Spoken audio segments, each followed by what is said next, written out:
ಏತಂ ಮಹಾಂತಂ M ಪ್ರವ್ರಜಂ ತಮನುಪೇತಮಪೇತಕೃತ್ಯಂ ದ್ವೈಪಾಯನೋ ವಿರಹ ಕಾತರ ಆಜುಹಾವ ಪುತ್ರೇತಿ ತನ್ಮಯತಯಾ ತರವೋಪಿ ನೇದುಃ ತಂ ಸರ್ವಭೂತಹೃದಯಂ ಮುನಿಮಾನತೋಸ್ಮಿ. ಶ್ರೀಗುರುಭ್ಯೋ ನಮಃ. ಹರಿ ಓಂ. ಶ್ರೀಮದ್ಭಾಗವತದ ಅಷ್ಟಮ ಸ್ಕಂಧದ 7ನೇ ಅಧ್ಯಾಯದಲ್ಲಿ 41ನೇ ಶ್ಲೋಕ. ಶ್ರೀ ಶುಕ ಉವಾಚ ಏವಮಾಮಂತ್ರ್ಯ ಭಗವಾನ್ ಭವಾನೀಂ ವಿಶ್ವಭಾವನಃ ತದ್ವಿಷಂ ಜಗ್ಧುಮಾರೇಭೆ ಪ್ರಭಾವಜ್ಞಾನ್ವಮೋದತ. ಶುಕಾಚಾರ್ಯರು ಪರೀಕ್ಷಿದ್ರಾಜನಿಗೆ ತಮ್ಮ ಪ್ರವಚನವನ್ನು ಮುಂದುವರಿಸ್ತಾ ಹೇಳ್ತಾ ಇದ್ದಾರೆ. ಈ ಹಿಂದೆ ಪಾರ್ವತೀದೇವಿಗೆ ರುದ್ರದೇವರು ಹೇಳಿದರು, ಸಜ್ಜನರಿಗೆ ಅನುಕೂಲ ಆಗಲಿ ಅಂತ ಹೇಳಿ ನಾನು ಈ ವಿಷವನ್ನು ಪಾನ ಮಾಡ್ತೇನೆ. ಭಗವಂತ ಪ್ರೀತನಾದರೆ ಅದರಿಂದ ನನಗೂ ಪ್ರೀತಿ ಆಗ್ತದೆ, ಎಲ್ಲರೂ ಪ್ರೀತರಾಗ್ತಾರೆ. ಹಾಗಾಗಿ ಕಷ್ಟದಲ್ಲಿರೋರಿಗೆ ಕರುಣೆ ತೋರಿದರೆ ಆ ಸರ್ವಸ್ವಾಮಿಯಾದ ಭಗವಂತ ಪ್ರೀತನಾಗ್ತಾನೆ. ಅದಕ್ಕೋಸ್ಕರ ನಾನೇ ಈ ವಿಷಪಾನ ಮಾಡ್ತೇನೆ ಅಂತ ಹೇಳಿ ಜಗತ್ತಿನ ಉತ್ಪತ್ತಿಗೆ ಕಾರಣನಾದಂತಹ ಭಗವಾನ್ ಶಿವ ವಿಶ್ವಭಾವನಃ ಭಗವಾನ್ ಅಂದಿದ್ದಾರೆ. ವಿಶ್ವಭಾವನನಾದ ಅಂದರೆ ಜಗತ್ಕಾರಣನಾದ ಭಗವಾನ್ ಪೂಜ್ಯನಾಗಿರ್ತಕ್ಕಂತಹ ಆ ರುದ್ರದೇವ ಭವಾನಿ ದೇವಿಗೆ ಈ ರೀತಿಯಾಗಿ ಹೇಳಿ ಆ ವಿಷವನ್ನ ಉಣ್ಲಿಕ್ಕೆ ಪ್ರಾರಂಭ ಮಾಡಿದ. ಜಗ್ಧುಂ ಆರೇಭೆ, ತದ್ವಿಷಂ ಜಗ್ಧುಂ ಆರೇಭೆ, ಆ ವಿಷವನ್ನ ತಿನ್ನಲಿಕ್ಕೆ ಪ್ರಾರಂಭ ಮಾಡಿದ. ಆ ಶಿವನ ಸಾಮರ್ಥ್ಯ ಏನು ಅನ್ನೋದನ್ನ ತಿಳ್ಕೊಂಡಿದ್ಲು ಆ ಪಾರ್ವತಿ ದೇವಿ. ಹಾಗಾಗಿ ಅದಕ್ಕೆ ಅವಳು ಅನುಮತಿಯನ್ನ ಕೊಟ್ಲು.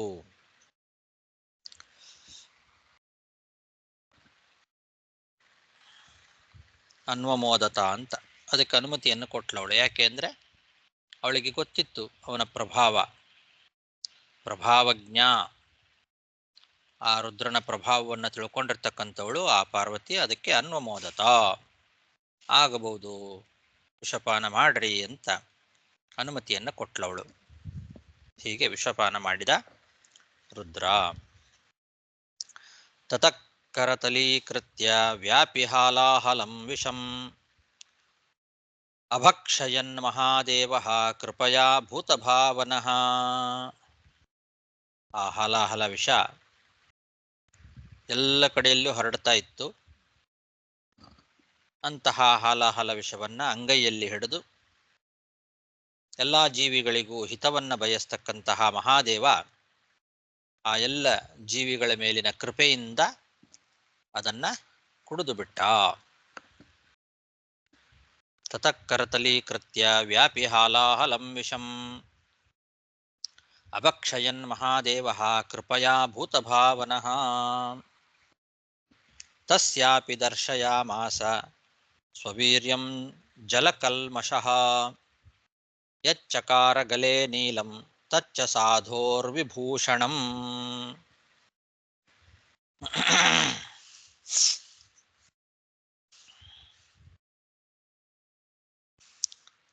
ಆ ಹಾಲಾಹಲ ವಿಷ ಶಿವನಿಗೂ ಕೂಡ ತನ್ನ ಶಕ್ತಿಯನ್ನು ತೋರಿಸಿತು. ತಸ್ಯಾಪಿ ದರ್ಶಯಾಮಾಸ, ಬಿಡಲಿಲ್ಲ ಅದು. ಅದರ ಪ್ರಭಾವ ಬಹಳ ಅದ್ಭುತವಾದದ್ದು. ಹಾಲಾಹಲ ವಿಷ ಭಾರೀ ಶಕ್ತಿ ಉಳ್ಳಂಥದ್ದು. ಹಾಗಾಗಿ ವಿಷಪಾನವನ್ನ ಆ ರುದ್ರ ಮಾಡಿದರೂ ಕೂಡ ತನ್ನ ಪ್ರಭಾವವನ್ನು ಆ ಇವನ ಮೇಲೂ ರುದ್ರನ ಮೇಲೂ ಕೂಡ ತೋರಿಸ್ತದೆ.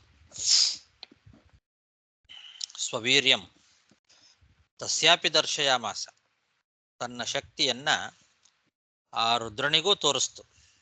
ಅವನೆಂಥವನು ಜಲಕಲ್ಮಷಃ, ನೀರಿನ ಕಲ್ಮಷವಾದಂತಹ ವಿಷ ಅದು. ಅಂತಹ ವಿಷ ಶಿವನಿಗೂ ಕೂಡ ತನ್ನ ಶಕ್ತಿಯನ್ನು ತೋರಿಸ್ತು. ಅಂದರೆ ಅವನ ಕಂಠದಲ್ಲಿ ಹೋಗಿ ಕಪ್ಪು ಬಣ್ಣವನ್ನು ಮೂಡಿಸಿಬಿಡ್ತು. ಗಲೆ ನೀಲಂ ಯಚ್ಚಕಾರ, ನೀಲವಾದ ಬಣ್ಣ ಆ ಕಂಠದಲ್ಲಿ ಕೂತು ಬಿಡ್ತು. ಆದರೆ ತಚ್ಚ ಸಾಧೋರ್ ವಿಭೂಷಣಂ, ಸಾಧು ಸಜ್ಜನರಿಗೆ ಅದು ಕೂಡ ಒಂದು ಭೂಷಣವೇ. ಅದು ಕಂಠದಲ್ಲಿ ಹೋಗಿ ನೀಲವಾಗಿ ಕೂತರೂ ಕೂಡ ಅದು ಅವನಿಗೆ ಭೂಷಣವೇ ಆಯಿತು. ನೀಲಕಂಠ ಅಂತ ಕರೆಸಿಕೊಂಡ, ಅದು ಅವನಿಗೆ ಭೂಷಣವೇ ಆಯಿತು. ಅದರಿಂದ ಅವನಿಗೇನು ತೊಂದರೆ ಆಗಲಿಲ್ಲ, ಭೂಷಣವೇ ಆಯಿತು ಅದು ಅಂತ ಹೇಳ್ತಾ ಇದ್ದಾರೆ. ಸತ್ಯ ಸಾಧೋರ್ ವಿಭೂಷಣಂ ಅಂತ ಹೇಳಿದ್ದಾರೆ.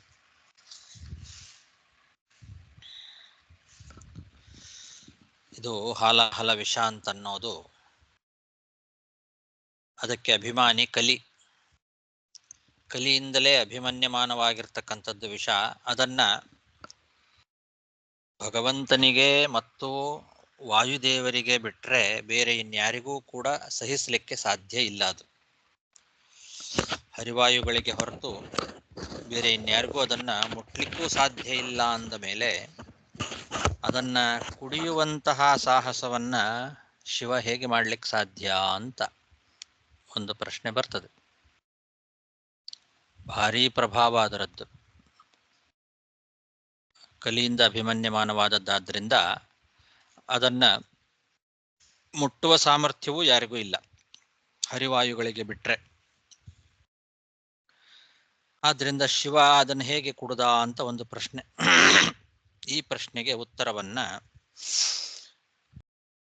ಇಲ್ಲಿ ಇಲ್ಲ, ಆದರೆ ಪದ್ಮಪುರಾಣದಲ್ಲಿ ಶಿವನೇ ಪಾರ್ವತೀ ದೇವಿಗೆ ಹೇಳುವ ಮಾತಿದೆ. ಪದ್ಮಪುರಾಣದ ವಾಕ್ಯವನ್ನ ನಮಗೆ ಸತ್ಯಧರ್ಮ ತೀರ್ಥರು ಇಲ್ಲಿ ಉದಾಹರಿಸ್ತಾರೆ. ಪಾರ್ವತೀ ದೇವಿಗೆ ರುದ್ರದೇವರೇ ಹೇಳುವ ಮಾತು.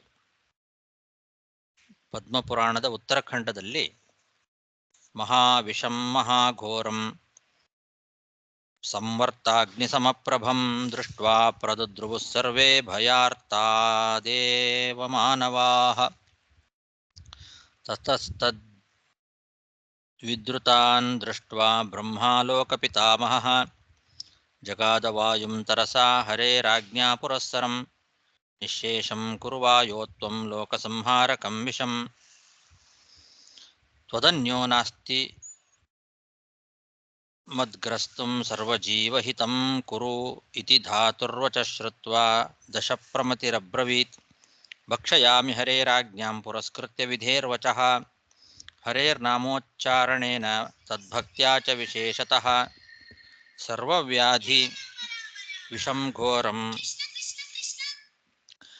ಪಾತ್ರೆ ನ್ಯಸ್ಯ ಕರೆ ದಧತ್ ಬಿಂದುಮಾತ್ರಂ ಪೃಥಗ್ಗೃಹ್ಯ ತದ್ವಿಷಂ ಮರ್ದಯಂಸ್ತತಃ ಪರೀಕ್ಷಣಾರ್ಥಂ ಚಾನ್ಯೇಷಾಂ ದೇವಾದೀನಾಂ ಚ ಪಾರ್ವತಿ ಮಮ ಹಸ್ತೆ ದದೌ ಕಿಂಚಿದ್ ಭಕ್ಷಸ್ವೇತಿ ಸಮಾರುತಃ ನಾಮಮಾತ್ರೇಣ ಸಹಿತಂ ಮಂತ್ರಾನುಗ್ರಹಮಾದಿಶನ್ ತದ್ವಿಷಪ್ರಾಶನಾದೇವ ಮಮ ದಾಹೋಭ್ಯವರ್ಧತ ಜಿಹ್ವಾಗ್ರಧಾರಣಾದೇವ ಮಮ ಪ್ರಾಣಾ ವಿನಿರ್ಗತಾಃ ಕೃಪಯಾ ಪವಮಾನಸ್ಯ ತಥಾ ನಾಮತ್ರಯೇಣ ಚ ಅಚ್ಯುತಾನಂತ ಗೋವಿಂದ ನಾಮ ಮಾಹಾತ್ಮ್ಯತಃ ಶುಭೆ ಜೀವಿತೋಸ್ಮಿ ತದಾ ಕಾಲೇ ವಿಷ್ಣೋರ್ನಾಮತ್ರಯಾದಹೋ ಪಶ್ಚಾತ್ತು ತದ್ವಿಷಂ ಸರ್ವಂ ಏಕೀಕೃತ್ಯ ಸ ಪಾತ್ರಕೆ ಅನಾಯಾಸಾತ್ ಪಪೋ ವಾಯುಃ ಸರ್ವೇಷಾಂ ರಕ್ಷಣಾಯ ಚ ಹರೇಶ್ಚ ಪ್ರೀತಯೇ ದೇವಿ ಬ್ರಹ್ಮಣೋ ವಚನಾತ್ ತಥಾ ರುಚೋ ಬ್ರುವಂಶ್ಚ ದೇವಸ್ಯ ಕೇಶೀತಿ ಬ್ರಹ್ಮವಾದಿನಃ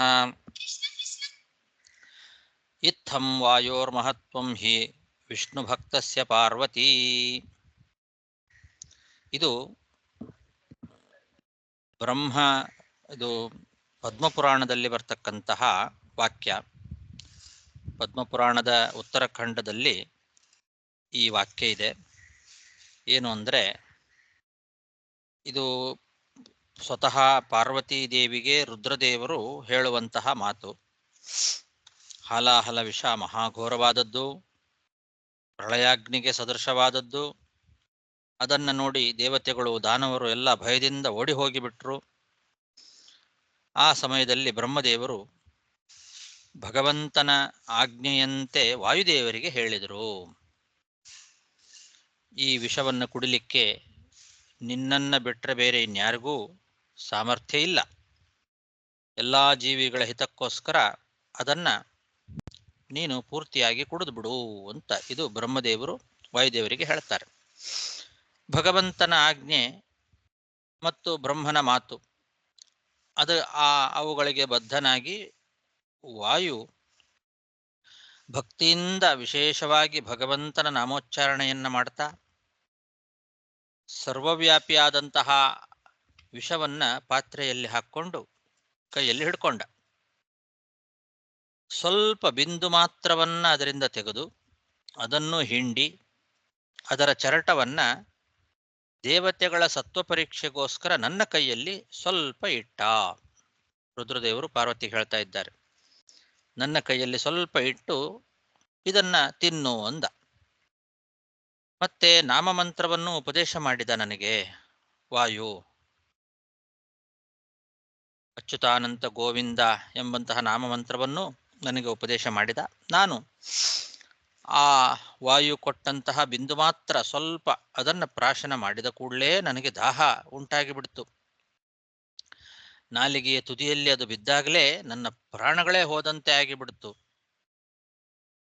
ಆ ವಾಯುದೇವರ ಕೃಪೆಯಿಂದ ಮತ್ತು ಅಚ್ಯುತಾನಂತ ಗೋವಿಂದ ಎಂಬಂತಹ ನಾಮತ್ರಯ ಮಂತ್ರದ ಒಂದು ಶಕ್ತಿಯಿಂದ ನಾನು ಬದುಕುಳಿದೆ. ಆಮೇಲೆ ಆ ಎಲ್ಲ ವಿಷವನ್ನು ಕೂಡ ವಾಯುದೇವರು ಸರ್ವಲೋಕ ರಕ್ಷಣೆಗೋಸ್ಕರ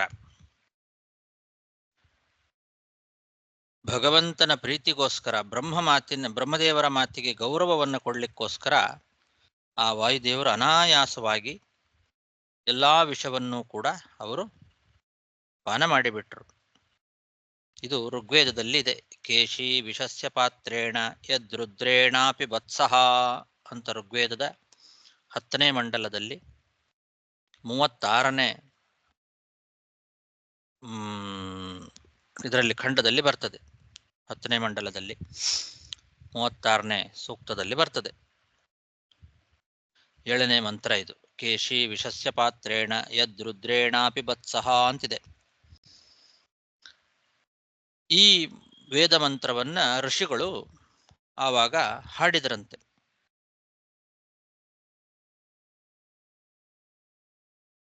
ವಚೋ ಬ್ರುವನ್ ದೇವಸ್ಯ ಕೇಶೀತಿ ಬ್ರಹ್ಮವಾದಿನಃ ಅಂತ. ಇತ್ತಂ ವಾಯೋರ್ಮಹತ್ವಂ ಹಿ ವಿಷ್ಣು ಭಕ್ತಸ್ಯ ಪಾರ್ವತಿ. ಇದು ವಾಯುದೇವರ ಮಹತ್ವ ತಿಳ್ಕೋ ಅಂತ ಪಾರ್ವತೀ ದೇವಿಗೆ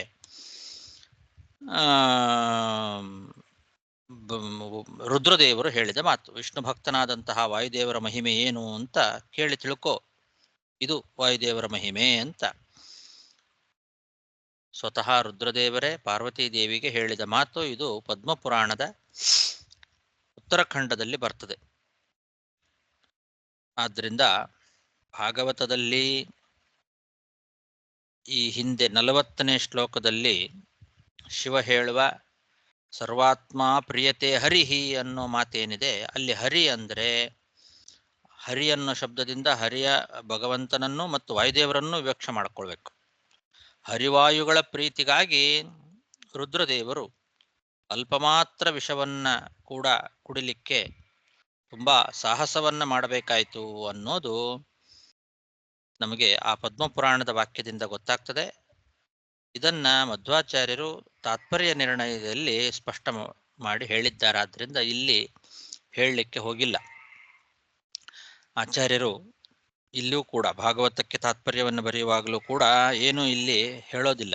ಯಾಕೆಂದ್ರೆ ಇದರ ಬಗ್ಗೆ ಬಹಳ ವಿಸ್ತಾರವಾಗಿ ಮಹಾಭಾರತ ತಾತ್ಪರ್ಯ ನಿರ್ಣಯದಲ್ಲಿ ಮಧ್ವಾಚಾರ್ಯರು ವರ್ಣನೆಯನ್ನು ಮಾಡಿದ್ದಾರೆ. ಅಲ್ಲಿ ಕ್ಷೀರ ಸಮುದ್ರ ಮಥನದ ಕಥೆ ತುಂಬ ವಿಸ್ತಾರವಾಗಿ ತಾತ್ಪರ್ಯ ನಿರ್ಣಯದಲ್ಲಿ ಬಂದಿದೆ. ಅಲ್ಲಿ ಈ ನಿರ್ಣಯವನ್ನು ಆಚಾರ್ಯರು ಕೊಟ್ಟಿದ್ದಾರೆ. ಹಾಗಾಗಿ ಇಲ್ಲಿ ಹೇಳಲಿಕ್ಕೆ ಹೋಗಿಲ್ಲ.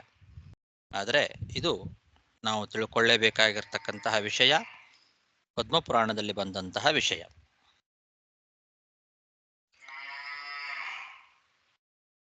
ಏವ ಮಾಮಂತ್ರ್ಯ ಭಗವಾನ್ ಭವಾನೀಂ ವಿಶ್ವಭಾವನಃ ತದ್ವಿಷಂ ಜಗ್ಧುಮಾರೇಭೆ ಪ್ರಭಾವಜ್ಞಾನ್ವಮೋದತ ತತಃ ಕರತಲೀಕೃತ್ಯ ವ್ಯಾಪಿಹಾಲಾಹಲಂ ವಿಷಂ ಅಭಕ್ಷಯನ್ ಮಹಾದೇವಃ ಕೃಪಯಾ ಭೂತಭಾವನಃ ತಸ್ಯಾಪಿ ದರ್ಶಯಾಮಾಸ ಸ್ವವೀರ್ಯಂ ಜಲಕಲ್ಮಷಃ ಯಚ್ಚಕಾರಗಲೆ ನೀಲಂ ತಚ್ಚ ಸಾಧೋರ್ವಿಭೂಷಣಂ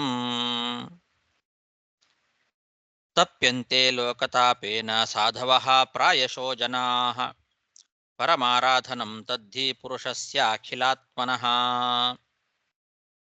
ಶುಕಾಚಾರ್ಯ ಹೇಳ್ತಾ ಇದ್ದಾರೆ, ಲೋಕದಲ್ಲಿ ಸಜ್ಜನರಿಗೆ ದುಃಖ ಆದರೆ ಪ್ರಾಯ ಸಾಧುಗಳು, ಸಜ್ಜನರು, ಸಂತರು ಹೆಚ್ಚು ದುಃಖವನ್ನು ಪಡ್ಕೊಳ್ತಾರೆ.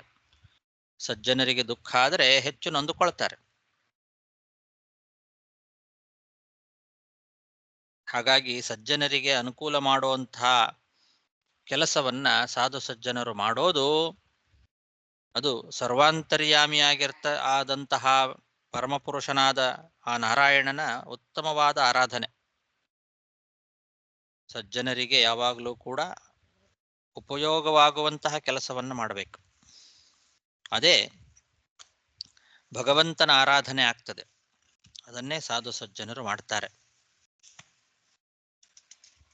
ತಪ್ಯಂತೆ ಲೋಕತಾಪೇನ ಸಾಧವ ಪ್ರಾಯಶೋ ಜನಾಃ ಪರಮಾರಾಧನಂ ತದ್ಧಿ ಪುರುಷಸ್ಯಾಖಿಲಾತ್ಮನಃ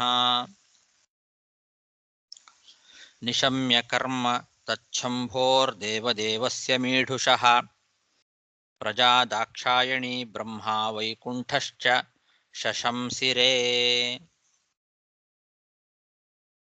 ಎಲ್ಲ ಭಕ್ತರ ಅಭೀಷ್ಟಗಳನ್ನು ಪೂರೈಸ್ತಕ್ಕಂತಹ ಆ ಶಂಭು, ದೇವದೇವೋತ್ತಮನಾದಂತಹ ಶಂಭು ಏನಿದ್ದಾನೆ ರುದ್ರ, ಅವನ ಈ ಒಂದು ವಿಷಪಾನವನ್ನು ನೋಡಿ ಎಲ್ಲ ಜೀವಿಗಳು ಕೂಡ ಪ್ರಶಂಸೆ ಮಾಡಿದರು ಅವನನ್ನ.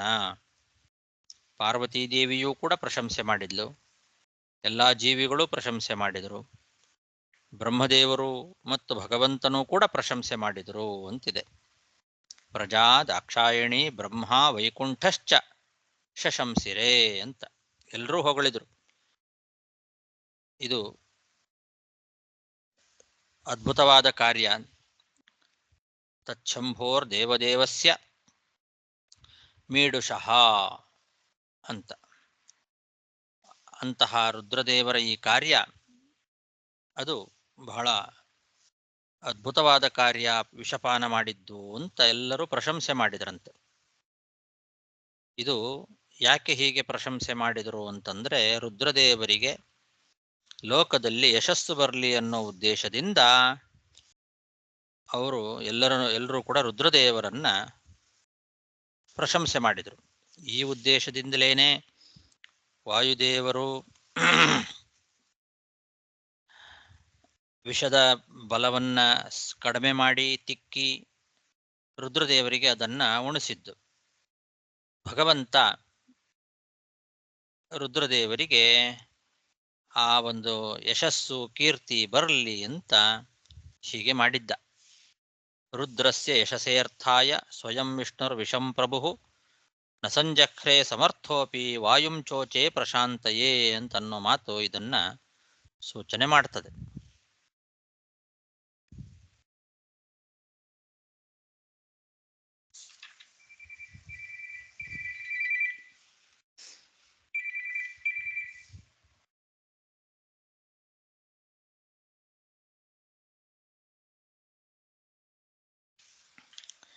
ನಿಶಮ್ಯ ಕರ್ಮ ತಚ್ಛಂಭೋರ್ದೇವದೇವಸ್ಯ ಮೀಢುಷಃ ಪ್ರಜಾ ದಾಕ್ಷಾಯಣಿ ಬ್ರಹ್ಮ ವೈಕುಂಠಶ್ಚ ಶಶಂಸಿರೇ.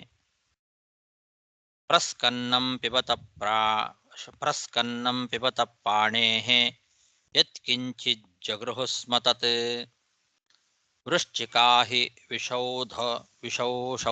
ವಿಷೌಷಧ್ಯ ದಂದಶೂಕಾಶ್ಚ ಯೇ ಪರೇ.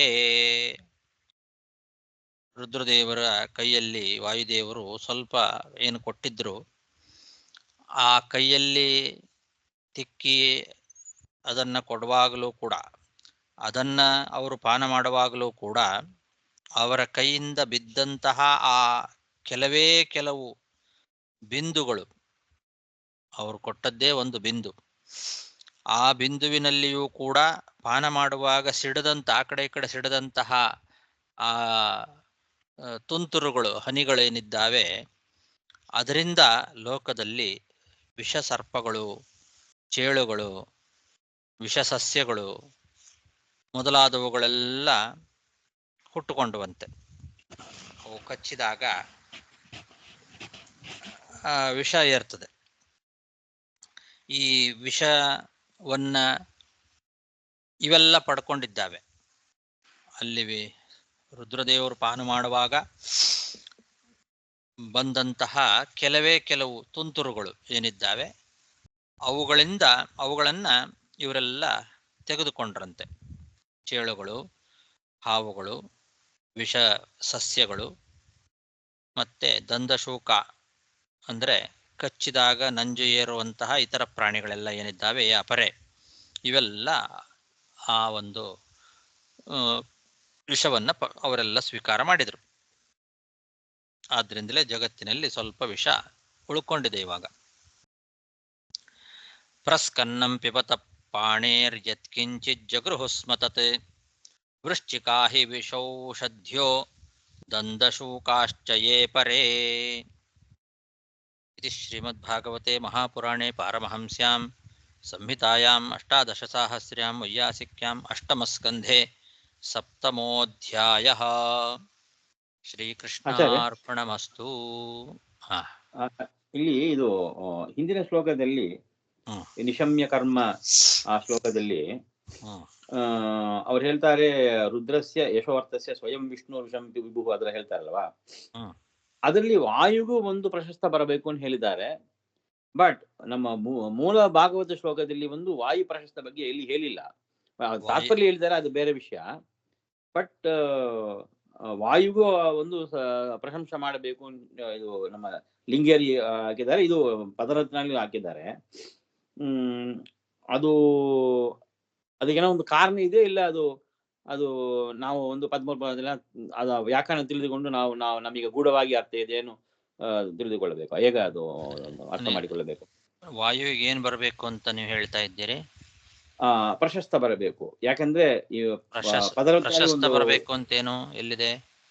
ಅದು ಪದರತ್ನ ಕೊಟ್ಟಿದ್ದಾರಲ್ವಾ, ರುದ್ರಸ್ಯ ಯಶಸ್ವರ್ಥಾಯ ಸ್ವಯಂ ವಿಷ್ಣು ವಿಷಂ ವಿಭು ನ ಸಂಜಗ್ರಹೆ ಸಮರ್ಥೋಪಿ ವಾಯುಂ ಚೋಚೆ ಪ್ರಶಾಂತಯೇ. ಏನಂಗಂದ್ರೆ ಅಂದ್ರೆ ಅದು ಇವರು ಲಿಂಗೇರಿ ಕೊಟ್ಟಿದ್ದಾರೆ. ಅವರು ಲಿಂಗೇರಿ ವ್ಯಾಖ್ಯಾನ ನೋಡಿದ್ರೆ ವಾಯುಗೂ ಒಂದು ಪ್ರಶಸ್ತ ಬರಬೇಕು. ಅದೆಲ್ಲಿದೆ? ಹಂಗಿಲ್ಲ ವಾಕ್ಯ. ಅಲ್ಲಿರೋದೇನು? ಸಮರ್ಥೋಪಿ, ಭಗವಂತನಿಗೆ ಸಾಮರ್ಥ್ಯ ಇದ್ರೂ ಕೂಡ ವಾಯುದೇವರಿಗೆ ಹೇಳಿದ ಅಂತಿದೆ.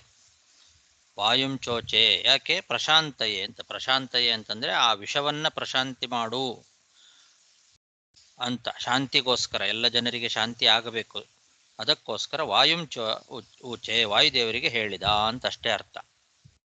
ಓಹೋ, ಲಿಂಗೇರಿಯಲ್ಲಿ ಏನಿದೆ? ಯಾವ ವಾಕ್ಯ ಹೇಳ್ತಾ ಇದ್ದೀರಿ ನೀವು?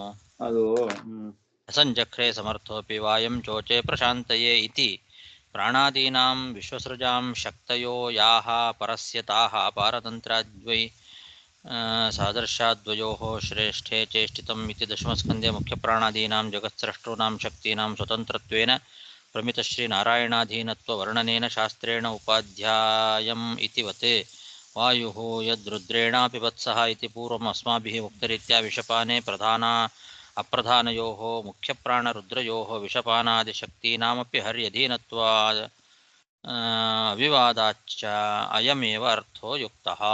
ಇಲ್ಲೂ ಏನು ಹಾಗೇನಿಲ್ಲ.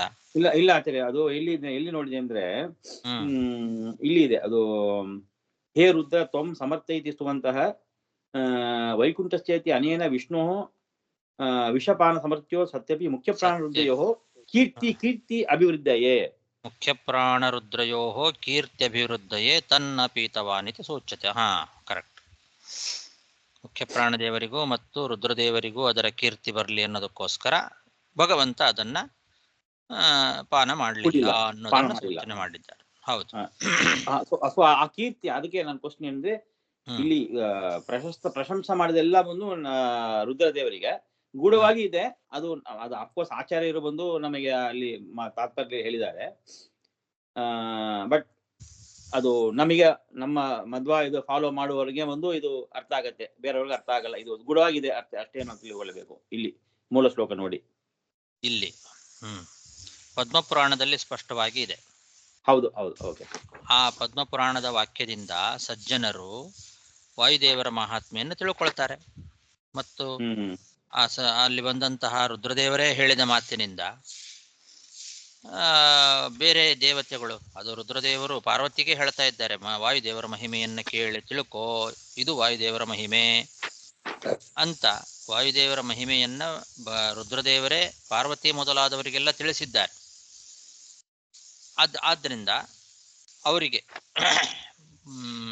ಪಾರ್ವತಿಯಿಂದ ಹಿಡ್ಕೊಂಡು ಪ್ರತಿಯೊಬ್ಬರಿಗೂ ಕೂಡ, ನಮ್ಮಂತಹ ಸಜ್ಜನರವರೆಗೆ ಎಲ್ಲರಿಗೂ ಕೂಡ ವಾಯುದೇವರ ಮಹಿಮೆ ಗೊತ್ತಾಗಲಿ ಅನ್ನೋದಕ್ಕೋಸ್ಕರ ಭಗವಂತ ತಾನು ಕುಡಿಯದೆ ಸುಮ್ಮನೆ ಬಿಟ್ಟ. ನಮಗೆ ಗೊತ್ತಾಗಬೇಕಲ್ಲ ವಾಯುದೇವರ ಮಹಿಮೆ ಏನು ಅನ್ನೋದು, ನಮ್ಮಂಥವ್ರಿಗೆಲ್ಲ ಗೊತ್ತಾಗಬೇಕು. ಅದಕ್ಕೋಸ್ಕರ ಓಕೆ.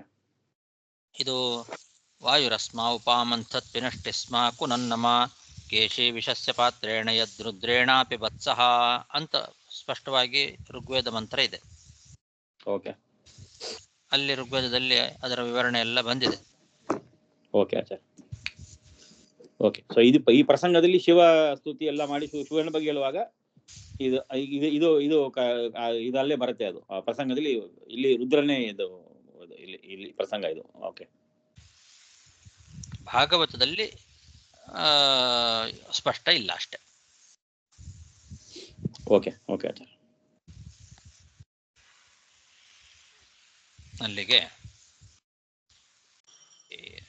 7 ಅಧ್ಯಾಯಗಳು ಮುಗೀತು. ಅಷ್ಟಮ ಸ್ಕಂದದ 7ನೇ ಅಧ್ಯಾಯ ಮುಗೀತು. ಮುಂದೆ 8ನೇ ಅಧ್ಯಾಯ ಅಷ್ಟಮ ಸ್ಕಂದದ್ದು. ಶ್ರೀ ಶುಕೌವಾಚ ಪೀತೆ ಗರೆ ವೃಷಾಂಕೇಣ ಪ್ರೀತಾಸ್ತೆ ಅಮರದಾನವಾಹ ಮಮಂಥುಸ್ತರಸಾ ಸಿಂಧುಂ ಹವಿರ್ಧಾನಿ ತಥೋಭವತ್ ಅಂತ. ಅಲ್ಲಿದನ್ನ ಮತ್ತೆ ಮುಂದೆ ಪಾಠದಲ್ಲಿ ನೋಡೋಣಂತೆ. 8ನೇ ಅಧ್ಯಾಯ ಪ್ರಾರಂಭವನ್ನ ಮುಂದಿನ ಪಾಠದಲ್ಲಿ ಮಾಡೋಣ. ಶ್ರೀಕೃಷ್ಣಾರ್ಪಣಮಸ್ತು.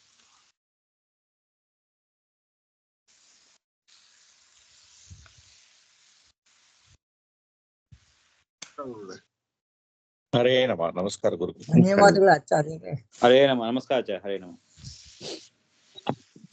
ಧನ್ಯವಾದಗಳು ಆಚಾರ್ಯ. ನಮಸ್ಕಾರ ಗುರುಗಳೇ. ನಮಸ್ಕಾರ. ನಮಸ್ಕಾರ ಗುರುಗಳೇ. ನಮಸ್ಕಾರ. ಧನ್ಯವಾದಗಳು ಆಚಾರ್ಯ.